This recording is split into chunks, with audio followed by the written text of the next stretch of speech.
네, 주님을 아는 것이 우리의 힘입니다. 한 주간도 평안하셨습니까? 오늘 우리는 다시 예배를 꿈꾸다 7번째 시간 세례와 성찬에 대해서 함께 나누겠습니다.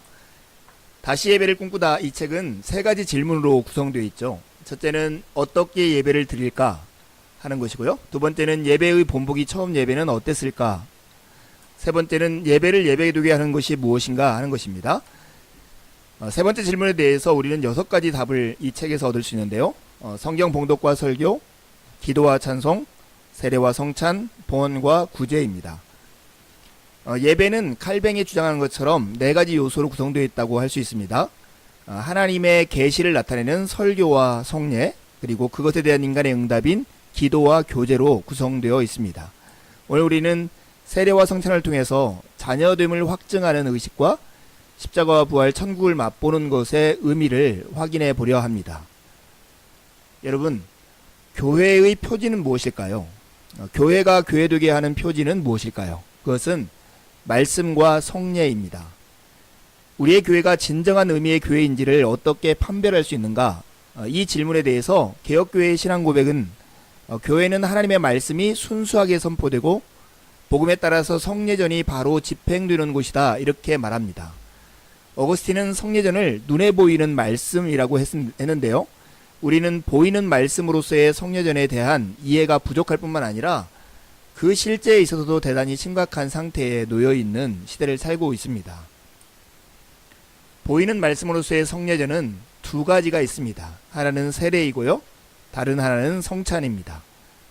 성례전은 하나님의 은총의 방편이고 은총의 수단입니다. 성례전은 우리로 하여금 하나님의 은혜를 경험하게 해주는 수단이고 매개체입니다. 사실 하나님의 은혜를 경험하게 해주는 수단이나 매개체는 수도 없이 많죠. 예를 들어서 칼뱅은 비가 갠 후에 하늘을 수놓는 무지개도 넓은 의미에서는 성례라고 했습니다. 하지만 칼뱅이 진정한 성례전으로 인정한 것은 오직 2가지였는데요. 바로 세례와 성찬입니다. 왜냐하면 이것만이 주님께서 제정하신 성례이기 때문입니다. 먼저 우리는 세례 성례전을 살펴보려고 하는데요. 세례 성례전이 무엇일까요? 첫 번째, 그 의미는 그리스도와 온전히 연합하는 사건입니다. 세례는 그리스도와 온전히 연합하는 사건으로서 예수 그리스도와 하나됨을 적극적으로 표현하는 것입니다. 세례는 그리스도의 죽으심과 합하여 우리의 옛사람을 장사지내고 부활하신 그리스도와 함께 사는 새 생명 안에서 일어나는 은총의 사건을 보여주는 성례전이죠.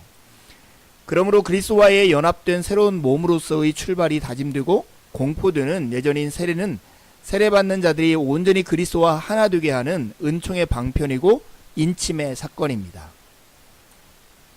세례 성례전 2번째 그 의미는 교회와 연합하게 하는 사건입니다. 세례는 수세자를 교회와 연합하게 하는 중요한 사건이죠. 세례를 통해 그리스도인들은 그리스도의 몸인 교회의 구성원이 됩니다.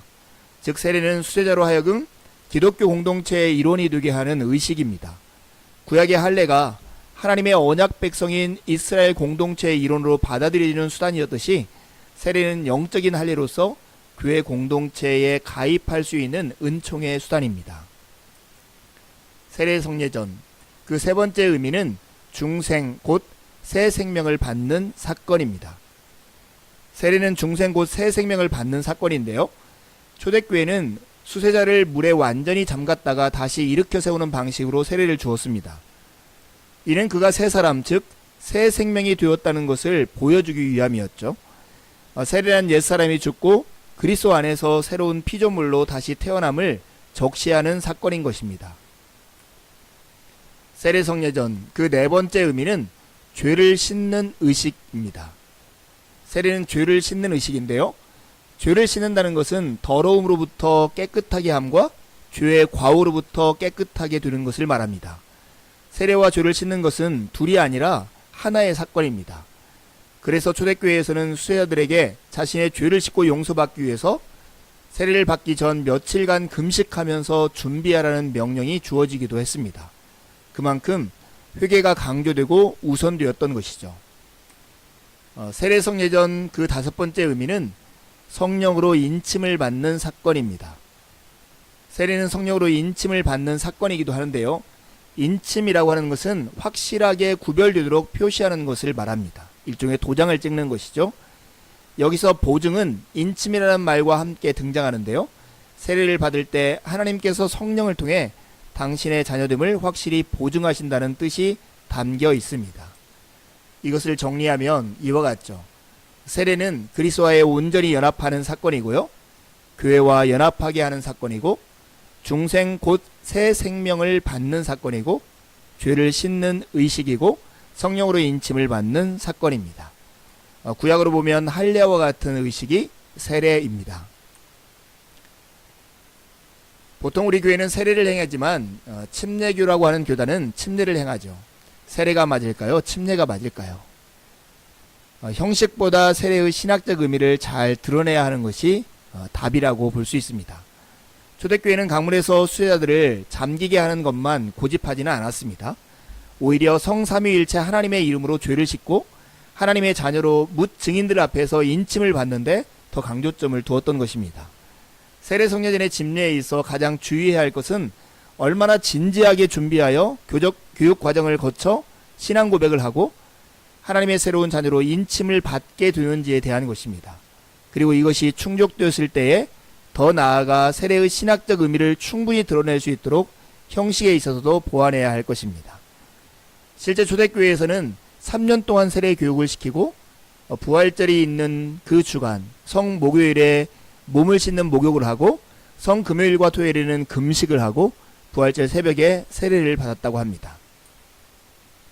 주일마다 우리는 세례를 베풀어야 합니다. 세례는 새로운 피조물로서의 탄생을 의미하는 성례전이죠.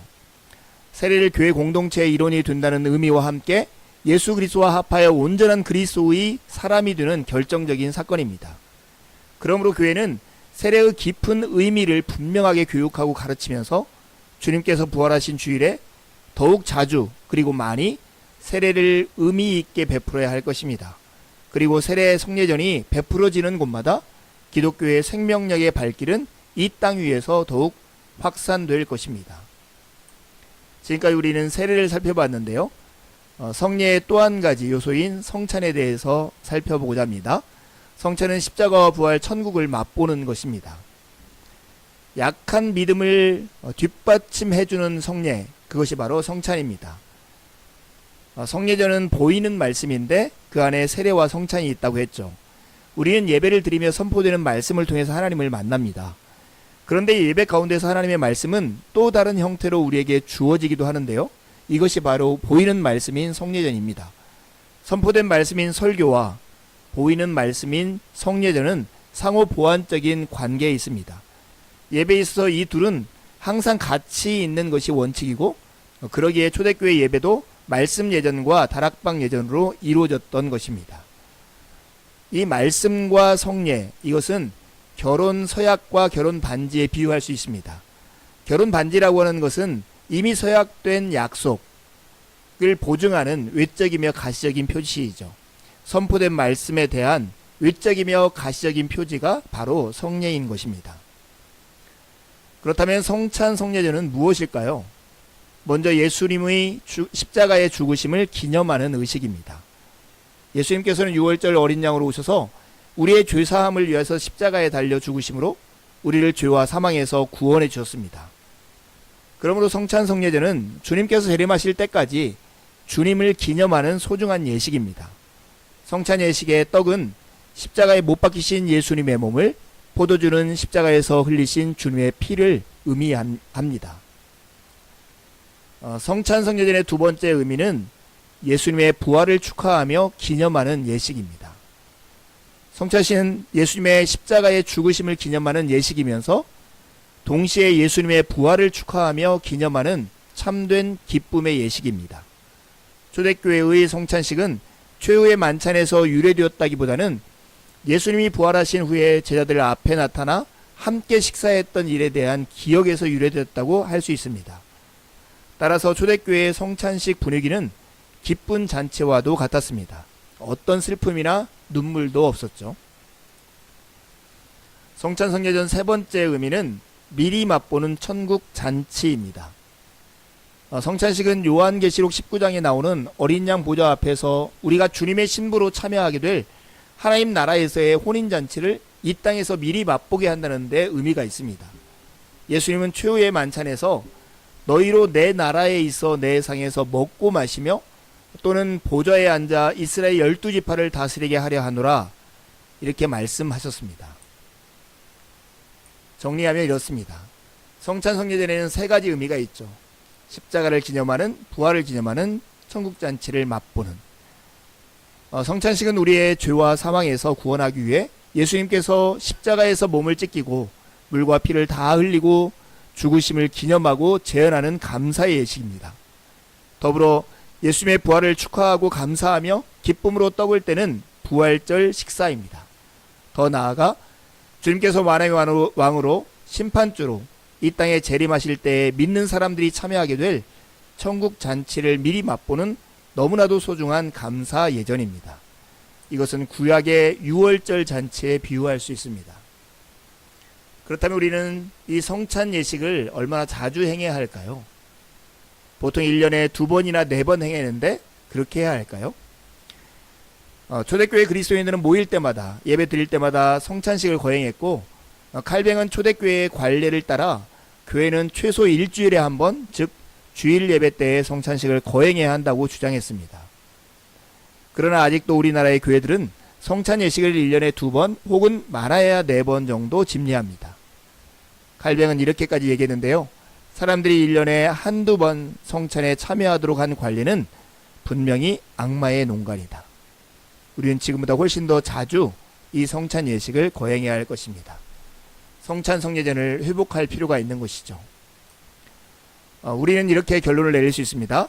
하나님의 약속은 우리에게 말씀과 상징이 함께 전해질 때만이 가장 분명하게 그리고 풍성하게 주어진다는 것입니다. 그러기에 초대교회에는 말씀 예전과 성만찬 예전이 항상 같이 있었습니다. 바로 이런 의미에서 말씀은 있으나 성례전을 잃어버린 우리 교회는 하루속히 풍성하게 회복해야 합니다. 그렇게 진정한 교회, 교회다운 교회로 성장해야 할 것입니다. 우리는 예배를 예배드리게 하는 것이 무엇인가를 질문하고 답하고 있는데요. 예배가 무엇이라고 했습니까? 그것은 하나님의 계시, 그 계시의 내용으로서 사랑과 은혜에 대한 우리의 응답이 예배라고 했습니다. 예배를 예배되게 하는 것을 우리가 6가지로 살펴보는데 이것을 요약하면 4가지로 설명할 수 있습니다. 하나님이 하나님의 어떠하심을 드러내는 계시, 들리는 말씀으로서의 설교와 보이는 말씀으로서의 성례로 우리에게 나타낸다면 그것에 대한 응답이 우리의 기도와 봉헌과 구제로 나타나는 것입니다.